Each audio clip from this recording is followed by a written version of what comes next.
Robert T. Kiyosaki. Secret to be Rich Tips bersama Tung Desem Waringin.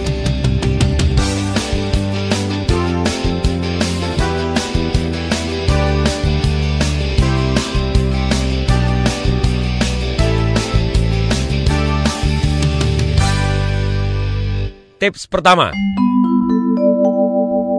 kekayaan adalah sama dengan kemampuan untuk terus bertahan hidup dengan gaya hidup yang ada tanpa harus bekerja.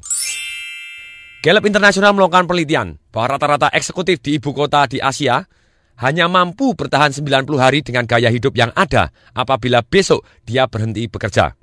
Setelah itu mereka harus memulai menjual asetnya atau terus berhutang. Kaya adalah relatif. Sebagian orang merasa kaya ketika mempunyai uang 10 juta rupiah. Sebagian orang merasa tidak kaya walaupun sudah memiliki uang 10 miliar. Menurut majalah Forbes, kaya adalah orang yang mempunyai penghasilan 1 juta US ke atas per tahunnya. Sedangkan menurut Robert T. Kiyosaki yang mengutip dari gurunya Buckminster Fuller, bahwa kaya adalah bukan berapa besar aktif income Anda, melainkan kaya adalah apabila pasif income Anda lebih besar dari biaya hidup. Yang dimaksud passive income di sini adalah uang yang masuk terus tanpa harus kita bekerja. Sebagai perbandingan, saya sampaikan Mike Tyson. Pernah dengar Mike Tyson? Mike Tyson seumur hidupnya menghasilkan 312 juta US. Tapi hari ini baru umur 40 tahun, Mike Tyson dinyatakan bangkrut dan masih berhutang 35 juta US dollar. Maka sebetulnya Mike Tyson bukan termasuk orang kaya.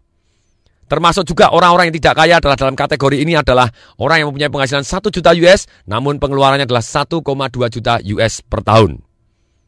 Jadi pertanyaan penting kali ini adalah, bila besok Anda berhenti kerja, berapa lama Anda dapat bertahan hidup dengan gaya hidup Anda yang sekarang tanpa harus menjual aset-aset Anda? Maksudnya, apabila Anda hari ini naik BMW, ya Anda begitu berhenti kerja, Anda tetap naik BMW, bukan terus ganti sepeda mini. Pertanyaan penting yang kedua adalah, bagaimana kita bisa hidup kaya?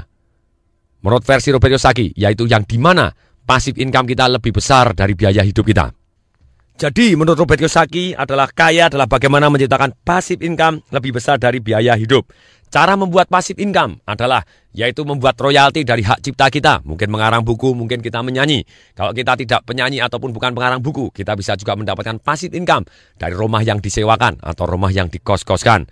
Saham-saham yang menghasilkan dividen, reksadana, hasil bunga deposito Anda, usaha-usaha atau bisnis yang menghasilkan tanpa harus kita tungguin, dan lain-lain.